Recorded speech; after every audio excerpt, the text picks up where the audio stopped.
Do you still wanna continue? Kaya mo pa? Oo, kaya ko pa. Wait lang. Gagawin ko to para maprotektahan ko yung sarili ko. Ang mga taong mahal ko. Kilala mo na kung sino pumatay sa kanya? Mami, hindi pa eh. Pero may hinala lang akong sino ang boss ng Yaji.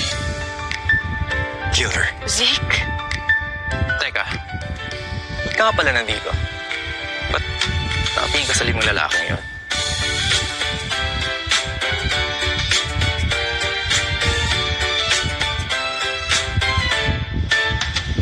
Hell?